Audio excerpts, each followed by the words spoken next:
அன்பார்ந்த பெரியவர்களே, தாய்மார்களே,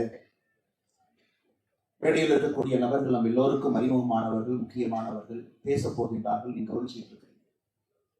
மேடைக்கு முன்புறத்தில் இருக்கக்கூடிய மனிதர்களும் அவ்வளவு முக்கியமானவர்கள். அண்ணன் அங்கராஜ் பாண்டே அவர்கள் பேசும்போது சொன்னாங்க, 95 வயது, அரசியலை சுதந்திரத்திற்கு முன்பு சுதந்திரத்திற்கு பின்பு பார்த்தவர்கள். 95 வயசுலயும் அவர் எழுதக்கூடிய அந்த குறிப்புகளை நீங்க பார்க்கணும். அண்டே அவர் எழுதக்கூடிய குறிப்புகள் இன்றைய அரசியல் நடக்கக்கூடிய தவறுகளை சுட்டிக்காட்டி அழகா ஒரு பேனா இங்க்ல பக்கம் பக்கமாக எழுதி நம்முடைய அலுவலகத்துக்கு அனுப்புவான். வாரத்துக்கு 2 கடிதம் அனுப்புவார். அப்படிப்பட்ட ஒரு மாமனிதர் இந்த விழாவிற்கு வந்து சிறப்பு சேர்த்துக் கொண்டிருக்கிறார்கள். ஐயாவுடைய பாதத்தை தொட்டு வணங்கி என்னுடைய நன்றியை வெளிக்காட்டிக் கொள்கின்றேன். டாக்டர் ஹெச்.பி. அவர்கள், பாரதிய ஜனதா கட்சியினுடைய சட்டமன்ற குழு தலைவராக இருக்கக்கூடிய நயினார் நாகேந்திரன் அவர்கள், தர்ம போராளி, பாரதிய ஜனதா கட்சியினுடைய ஒரு நேர்மையின் சிகரமாக இருக்கக்கூடிய அண்ணன் ஹெச். ராஜா அவர்கள், முன்னணியில் இருக்கக்கூடிய எல்லா நம்முடைய மூத்த கட்சியினுடைய துணை தலைவர்கள், மேடையின் மீது இருக்கக்கூடிய பாரதிய ஜனதா கட்சியினுடைய மூத்த தலைவராக இருந்து சகோதரர் சூர்யா அவர்களுக்கு போன்ற இளைஞர்களுக்கு அவர் அமைப்பு பொதுச்சாளர் என்ற அக்கா வானதி ஸ்ரீனிவாசன் அக்கா சொன்னார். அதை தாண்டி இன்னொரு வார்த்தையை நான் பயன்படுத்த வேண்டும் என்றால், இளைஞர்களை அடையாளம் காட்டி அடுத்த கட்டம் எடுத்து செல்வதற்கு ஒரு பெரிய ஒரு உந்து சக்தியாக இருக்கக்கூடிய ஐயா பி.எல். சந்தோஷி அவர்கள், மேடையின் மீது இருக்கக்கூடிய பாரதிய ஜனதா கட்சியினுடைய அகில இந்திய மகளிர் அணியினுடைய தலைவி, சித்தாந்த அடிப்படையிலே இந்த கட்சியினுடைய வளர்ச்சிக்கு ஒரு தூணாக இருந்து பாடுபட்டுக் கொண்டிருக்கக்கூடிய அக்கா வானதி ஸ்ரீனிவாசன் அவர்கள், மேடையின் மீது இரு துருவங்களாக இருக்கக்கூடிய அண்ணன் ரங்கராஜ் பாண்டே அவர்கள், அண்ணன் கோலா ஸ்ரீனிவாஸ் அவர்கள், சென்னை சிட்டிசன்ஸ் போரம் இதனுடைய தலைவராக இருக்கக்கூடிய அருமை சகோதரர் கே.டி. ராகவன் அவர்கள், சகோதரி காயத்ரி அவர்கள், சென்னை சிட்டிசன் போரமுடைய பவுண்டராக இங்கே அமர்ந்து கொண்டிருக்கக்கூடிய அண்ணன் ரத்மா சங்கர் அவர்கள், நூலாசிரியர் அருமை சகோதரர் எஸ்.ஜி. சூர்யா அவர்கள். தம்பி சூர்யா அவங்களை பத்தி ஒரு 2-3 நிமிஷம் பேச வேண்டும் நினைக்கிறேன். நான் நூலை பத்தி எல்லாரும் பேசுவாங்க. அற்புதமான பேச்சு அடுத்து வர இருக்கிறது. ஐயா சந்தோஷி அவங்க பேசியிருக்கிறான். சூர்யா அவர்கள் உண்மையாலுமே அருகில் இருந்து பார்த்தீங்கன்னா, இந்த சிறிய வயதில் 34 வயசு, யாருக்கும் நடக்காத துன்பங்கள் எல்லாம் அருமை சகோதரர் சூர்யா அவருக்கு நடந்திருக்கு. அவர் லைஃப் நல்லா உன்னிப்பா பார்த்தீங்கன்னா, அவருடைய குடும்பம், தந்தை, தாய், சொந்த வாழ்க்கை எல்லாம் கூட எண்ணிலடங்கா துன்பத்தை அனுபவிச்சிருக்காங்க. 34 வயசுல ஒருத்தர் அனுபவிக்க கூடாது அது போன்ற துன்பத்தை எல்லாம் பார்த்திருக்கக்கூடிய ஒரு மனிதன். 22 வயதுல பாரதிய ஜனதா கட்சியில இணைந்து எப்பொழுதும் தேடலில் இருக்கக்கூடிய ஒரு மனிதன். He is always in search of something. சரியான வார்த்தை என்றால் he is seeking something. அந்த பத்திரிகையாளர் சந்திப்பாக இருக்கட்டும், பாரதிய ஜனதா கட்சி சார்பாக மேடையிலே பத்திரிகை மன்றத்தில் பேசும்பொழுது பார்த்தீங்கன்னா, is always a well prepared individual. தரோவா அவருடைய வேலையை தரோவா அவர் படித்திருக்கிறார். இல்லாம ஒரு விஷயத்தை சொல்லக்கூடிய, அதனால் அவர் புத்தகம் எழுதியிருப்பது என்னை பொறுத்தவரை ஒரு பெரிய ஆச்சரியம். காரணம், ஒரு மனிதன் எந்த அளவுக்கு இன்பத்தையும் துன்பத்தையும் அனுபவித்திருக்கின்றானோ அந்த மனிதனுக்கு மட்டும்தான் அந்த எழுத்தில் அந்த வலிமையை பார்க்க முடியும். வெறும் இன்பம் மட்டும் அந்த எழுத்துல அந்த வலிமையை கொடுத்தாரு. சூர்யா அவருடைய அந்த எழுத்து வலிமையை நல்லா பார்த்தீங்கன்னா, இரண்டையும் பார்த்துக்கக்கூடிய காரணத்தினால் அந்த அளவுக்கு சிறப்பாக இந்த புத்தகம் வந்திருக்கிறது. இது முதல் புத்தகம் அல்ல, இது கடைசி புத்தகமாகவும் இருக்க போவது கிடையாது. பாரதிய ஜனதா கட்சி வடகிழக்கு எப்படி நாம ஜெயிச்சோம் அதை பற்றி எழுதியிருக்கின்றார்கள். ஐயா பாலம் கல்யாண சுந்தரம் ஐயாவை பற்றி எழுதியிருக்காங்க. அற்புதமான புத்தகம், மேன் ஆஃப் மில்லேனியம், நீங்க படிக்க வேண்டிய புத்தகம். அதன் பிறகு ஐயா வீர சவர்கர் அவருடைய புத்தகம் மை டிரான்ஸ்போர்டேஷன் ஃபார் லைஃப் 1949 ஆங்கிலத்திலே வந்த ஒரு புத்தகத்தை தமிழ்ல மொழிபெயர்த்து வீர சவர்கருடைய அந்தமான் சிறைச்சாலை அனுபவத்தை ஒரு புத்தகமாக எழுதியிருக்கிறார். இந்த புத்தகம் வீர சவர்கர் ஒரு கலகக்காரனின் கதை என்பது சகோதரர் சூர்யா அவருடைய ஒரிஜினல் தாட்ஸ், அவருடைய சொந்த கருத்துக்கள், அவர் எப்படி வீர சவர்கர் அவங்களை பார்க்கிறாங்க அப்படிங்கிறது அந்த புத்தகம்.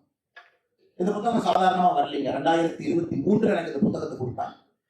ஆனா இதற்கு ஒரு அணித்துறை நீங்க எழுதணும், அக்கா வானதி ஸ்ரீனிவாசன் அவங்க எழுதுறாங்க, நீங்க எழுதி கொடுங்க. அவருக்கு நான் அந்த ஃபார்வர்ட் எழுதி கொடுக்கும் பொழுது ஜூன் 2023, இன்னைக்கு 19 மாதங்கள் கழித்து இந்த மேடையில ஐயா சந்தோஷி அவர்கள் இந்த புத்தகத்தை வெளியிட்டிருக்காங்க. 19 months. காரணம், அவர் ரொம்ப தெளிவா இருந்தார் ஒரு விஷயத்துல. இந்த புத்தகத்தை பொறுத்தவரை யார் வெளியிடுகின்றார்கள் என்பது முக்கியம், அதற்காக நான் காத்திருப்பேன் என்பதற்காக இத்தனை நாட்களாக காத்திருந்து கிட்டத்தட்ட 3 ஆண்டுகளுக்கு பிறகு இந்த புத்தகம் வந்திருக்கு. இதற்காக நான் சொல்றேன், ஆசிரியரை பத்தி பேச வேண்டும் என்பதற்காக. என்னுடைய அன்பான வேண்டுகோள், சகோதரர் சூர்யா அவர்கள் is an intellectual politician.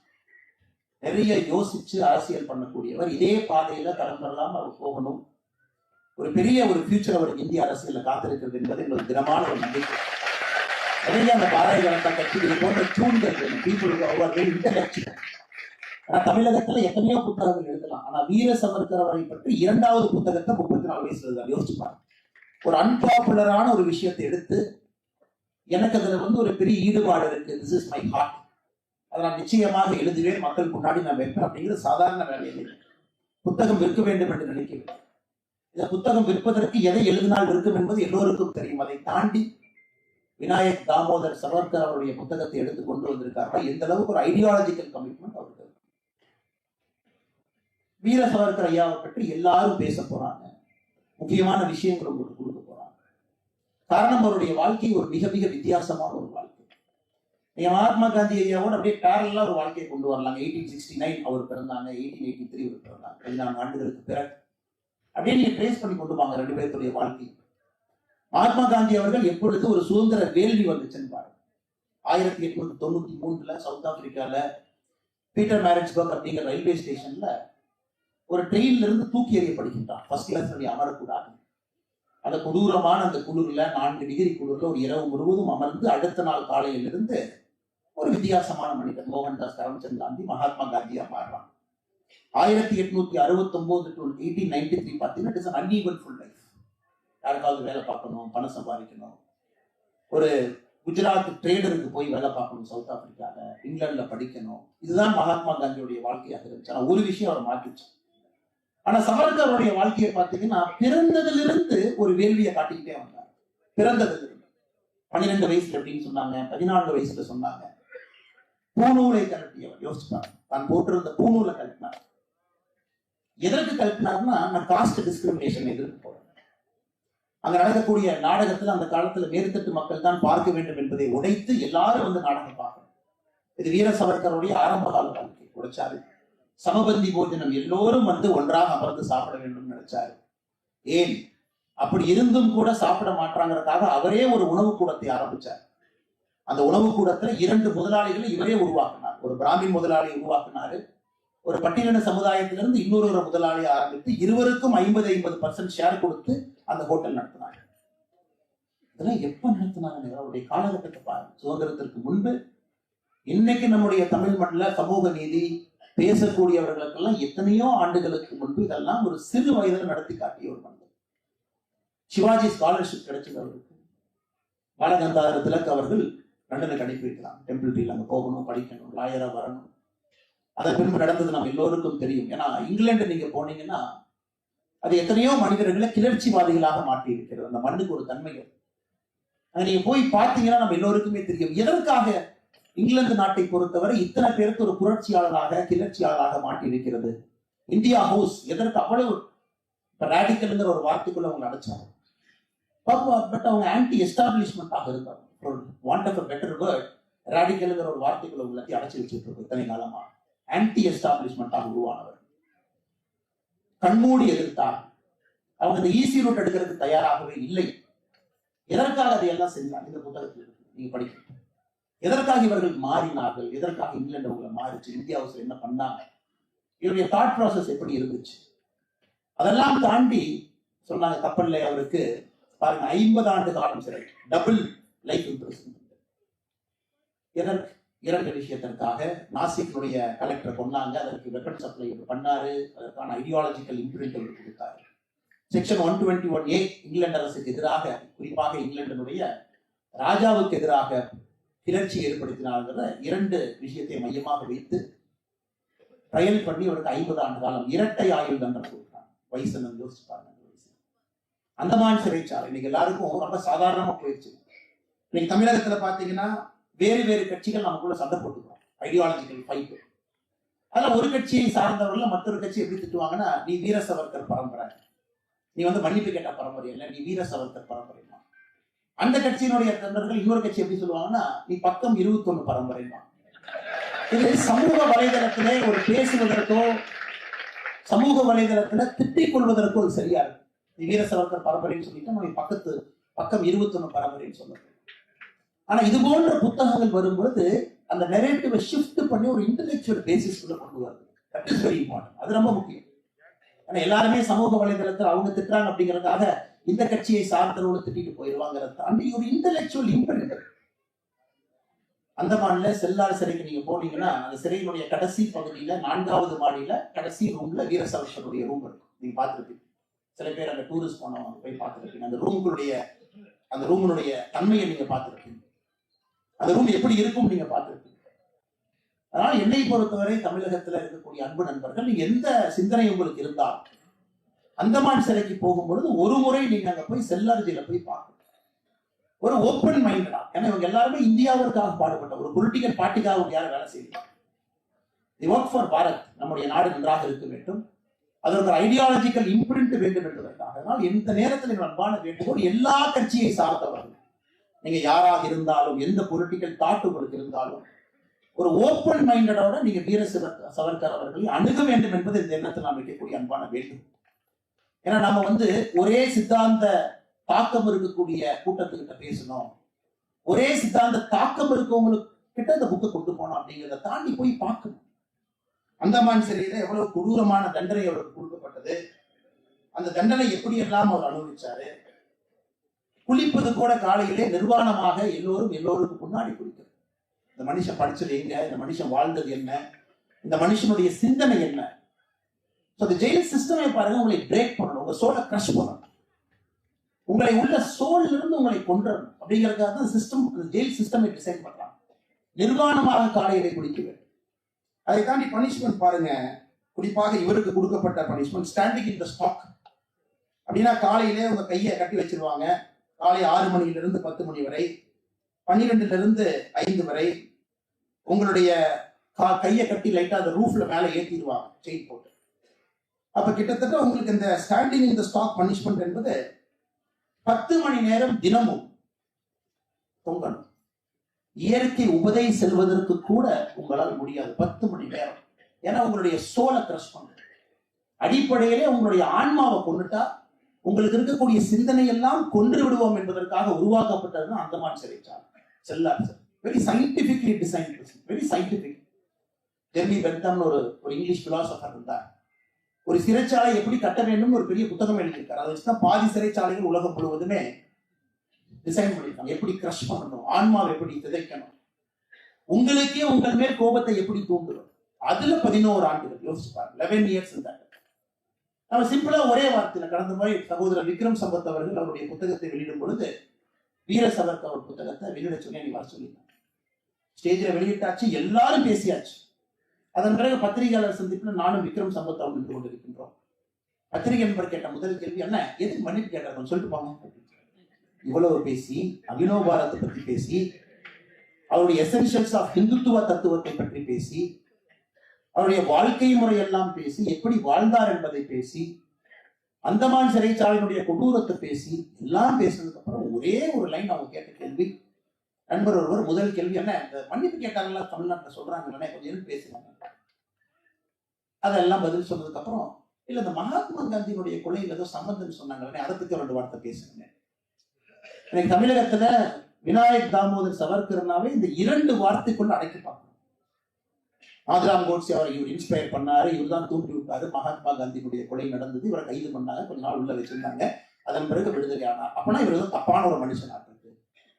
Trial என்ன நமக்கு தெரியாது, ட்ரையல் என்ன நடந்துச்சுன்னு தெரியாது, எதற்காக இவர் கைது செய்யப்பட்டார் தெரியாது. இவருக்கும் நாதுராம் கோட்சேவுக்கும் இருக்கக்கூடிய அந்த தொடர்புகள் எல்லாம் விக்ரம் சம்பத் அவர்கள் 3 சாப்டர்ல எழுதியிருக்காங்க. என்ன எக்ஸாக்டா நடந்துச்சு, கருத்து பரிமாற்றம் என்ன சம்பந்தம் இவர்கள், அதெல்லாம் ஒரே லைன்ல நான் அடிச்சோம். இல்ல இவர் வந்து மன்னிப்பு கேட்டார் அப்படின்னா இவர் வந்து ரொம்ப குறைவான ஒரு மனிதர். கிளிமென்சி பெட்டிஷன் நம்முடைய கோலாகல ஸ்ரீனிவாஸ் அவர்கள் சொன்னது போல எல்லாரும் பயன்படுத்திருக்காங்க, பயன்படுத்தாதவங்க யாரும் கிடையாது. ஏன்னா ஜெயில உங்களுக்கு 2 சாய்ஸ் இருக்கிறது. உங்களுடைய லார்ஜர் விஷயத்துக்கு நீங்க சண்டை போட போறீங்களா, இல்ல சிறையிலிருந்து சாக போறீங்க. இவர் சிறையிலிருந்து சாக விரும்பவில்லை, வந்து இவருடைய கனவை பூர்த்தி செய்ய வேண்டும் என்று நினைத்தார். அதன் பிறகு ரத்னகிரி சிறைச்சாலை, மகாத்மா காந்தி அவர்களை சந்தித்தது, நேதாஜி சுபாஷ் சந்திர போஸ் அவர்களை சந்தித்தது, எவ்வளவு சரித்திரங்க கண் முன்னாடி, அவ்வளவு சரித்திரம் இருக்கு. அதை அருமை சகோதரர் சூர்யா அவர்கள் அந்த புத்தகத்தில் அந்த சரித்திரத்தை நிறுத்தியிருக்காரு. அதான் எனக்கு ரொம்ப பிடிச்சிருக்கு. He brought the history of historical accuracy. இவ்வளவு பெரிய ஒரு ரெயின்போ வாழ்க்கைய, அவ்வளவு வண்ணங்கள் இருக்கக்கூடிய வாழ்க்கைய, அதையெல்லாம் ஒரு புத்தகத்துல கொண்டு வந்து நம் கண் முன்னால் நிறுத்துவது சாதாரண ஒரு வேலை இல்லை. சகோதரர் அன்பு தம்பி சூர்யா அவர்கள் மிக அற்புதமாக மிக அற்புதமா பண்ணிருக்காங்க. சாதாரண வேலை, ஒரு ஆத்தென்டிக்கான ஒரு புத்தகம். அதனால எனக்கு பெரிய ஒரு மகிழ்ச்சி. ஐயா விநாயக் தாமோதர் சவர்கர், வீர சவர்கர் அவருடைய சித்தாந்தம் வந்துங்க, அவர் பிறக்கும் போது சித்தாந்தம் ஆரம்பிக்கல. 1883 சித்தாந்தம் ஆரம்பிக்கல. 1966 பிப்ரவரி 26 அவர் மரணத்தை தழுவிய பொழுது சித்தாந்தம் முடிந்து விடவில்லை. ஏன்னா எந்த ஒரு அரசியல் தலைவரோ எந்த ஒரு சித்தாந்தவாதிக்கோ இல்லாத ஒரு பாதையை அவர் தீர்மானிச்சார், எப்படி சாகணும் அப்படின்னு. 26 நாட்கள் எந்த உணவையும் உண்ண மாட்டேன் என்று 82ஆம் அகவையில அவர் இறக்க வேண்டும் என்று முடிவு செய்து 26 நாட்கள் உணவு உண்ணாமல் பிப்ரவரி 1 ஆரம்பித்து 26 மரணிக்கின்றார் 1966. வைராகியமான ஒரு மனிதர். ஆனால் இவருடைய சித்தாந்தம் வந்து இதோட நிக்கலீங்க. சித்தாந்தம் இன்னும் பெருசு. அதனாலதான் சிவாஜி அவர்களை தோற்கடிக்கும் பொழுது அப்ப இருந்த பிரிட்டிஷ் மாகாண கவர்னர் சொன்னாரு, நம்ம முகலாயர்களை தோற்கடிச்சுள்ள வரலீங்க, வீர சிவாஜியை தோற்கடிச்சுள்ளே வந்திருக்கின்றோம். அது ஹிஸ்டரி. முகலாயர் தோற்கடிச்சாரு வரலீங்க, வீர சிவாஜி என்கின்ற மனிதனை தோற்கடித்து அவங்க உள்ள வந்து உட்காரப்படுது 300 ஆண்டு. அதனால வீர சிவாஜி அவருடைய கனவு. எனக்கு இன்னொரு பெரிய கோபம் என்னன்னாங்க, இது வீர சவர்கர் அவர்கள், ஏன்னா இந்த வார்த்தை இந்த மன்றத்தை நான் பயன்படுத்தக்கூடாது, இந்த புண்ணியமான மண்டல் இருந்தும் நான் சொல்லுகின்றேன். ஏன்னா சில பேருக்கு இன்னும் ஒரு க்ளோஸ்ட் மைண்டட்ல பாக்குறாங்க. அவர் சித்பாவன் பிராமினாக இருந்த ஒரே காரணத்திற்காக அவர் நிராகரிக்கப்பட்டாரா தமிழகத்தில் அப்படிங்கிற கேள்வியும் இருக்கு. அவர் கூட இருந்த நண்பர்கள் எப்படிப்பட்ட மனிதர்கள் என்பதற்காக நிராகரிக்கப்பட்டாரா, அதற்காக சரித்திரத்தை திருப்பி பேசினார்களா? 50 ஆண்டு காலம் ஒரு கட்சி இந்த ஆட்சியில் இருந்தாங்க. அவர்கள் எழுதியதுதான் புத்தகம் அகில இந்திய அளவுல தமிழகத்துல. நீங்க எழுதுறதான கதை.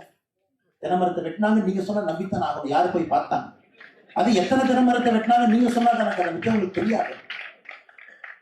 கோயில்ல இவங்க போய் தான் திறந்து வச்சாங்க நீங்க சொன்னாங்க. ஏன்னா ஒரு 5 ஜெனரேஷன் படிச்சாச்சு. 5 ஜெனரேஷன் படிச்சு ஐடி இன்ஜினியர் ஆயிட்டாங்க, டாக்டர் ஆயிட்டாங்க, பொலிட்டீஷியன் ஆயிட்டாங்க. ஆனால் வெறும் ஒரு புத்தகத்தை கையில் வைத்துக் கொண்டு, கல்வித்துறையை கையில் வைத்துக் கொண்டு வீர சவர்கர் அவர்களுக்கு மிகப்பெரிய அநியாயம் இந்த தமிழக மண்ணில் நடந்திருக்கிறது. அதற்கு சகோதரர் சூர்யா அவர்களை போன்றவர்கள் களத்தில் இறங்கி அதை சரி செய்து கொண்டிருக்கின்றார்கள் என்று நம்புகின்றேன். அதனால் மற்றும் ஒரு முறை இங்கு வந்திருக்கக்கூடிய எல்லா அன்பு சொந்தங்களுக்கும் கூட, ஏன்னா சந்தோஷி மேடைக்கு வந்தோடனே கேட்ட கேள்வி என்னன்னா, இந்த என்ன சபை, பொதுமக்கள் எவ்வளவு பேர் வந்திருக்கிறாங்களே, ஒரு மார்கழி மாதத்துல நல்ல செயல்கள் எப்பொழுதும் சாயங்காலம் நடக்கும், காலையில் நடக்கும். சென்னையில் எல்லோரும் போய் எல்லா விதமான விஷயங்களை கேட்போம், மகிழ்வோம். ஆனால் இவ்வளவு நண்பர்கள் உங்களுடைய நேரத்தை ஒதுக்கி வைத்து ஒரு புத்தக வெளியீட்டு விழாவுக்கு வந்திருப்பது சாதாரண ஒரு வேலை இல்லை. அதனால் உங்கள் எல்லோருக்கும் ஒரு பெரிய நன்றிகள். இந்த புத்தகத்தை நீங்க வாங்கி படிக்கணும் சார், வெரி இம்பார்ட்டன்ட். ஏன்னா இப்ப இந்த சமூக வலைதள உலகத்தில் என்னன்னா, ரங்கராஜ் பாண்டியன் 5 மினிட்ஸ் பேசிட்டாங்க, நான் அப்படியே கேட்டுட்டேன், எல்லா வீர சவர்கரை பத்தி தெரிஞ்சிருச்சு, சூப்பர்.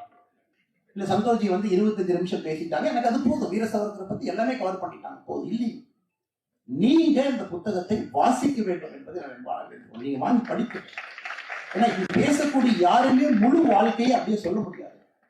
அதனாலதான் சகோதரர் சூர்யா அவர்கள் வீர சிவாஜியினுடைய வாழ்க்கையில் ஆரம்பித்து சித்பாவன் பிராமின் அவர்கள் சமுதாயத்திற்கு போய் அங்கிருந்து வீர சவர்கருடைய வாழ்க்கையை 1966 முடிக்கிறார். ஏன்னா அவர் வந்து இந்த ஹிந்து ராஷ்டிரத்தை எக்ஸ்பேண்ட் பண்ணி பார்க்கிறார். அதான் வீர சவர்கருடைய சிந்தனை. அதனால நீங்க இந்த புத்தகத்தை படிக்கணும். இதை தாண்டி இன்னும் நிறைய விஷயங்களை படிக்கணும்.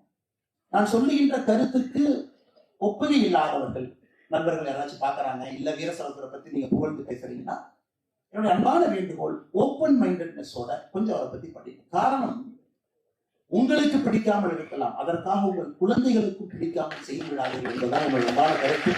இப்போது வந்திருக்கக்கூடிய எல்லா நண்பர்களுக்கும் நன்றி தெரிவித்து, இந்த நிகழ்ச்சியை மிக சிறப்பாக நடத்தி கொண்டிருக்கக்கூடிய சென்னை சிட்டிசன்ஸ் போரம் அதனுடைய எல்லா நிர்வாகிகளுக்கும் இந்த நேரத்தில் நன்றி இழந்த வாழ்த்துக்களை வணக்கங்களை தெரிவித்து, மற்றும் ஒரு முறை உங்களுக்கு நன்றி தெரிவித்து உரையை முடித்துக் கொள்கின்றேன். நன்றி, வணக்கம். பாரத் மாதா கி ஜெய்.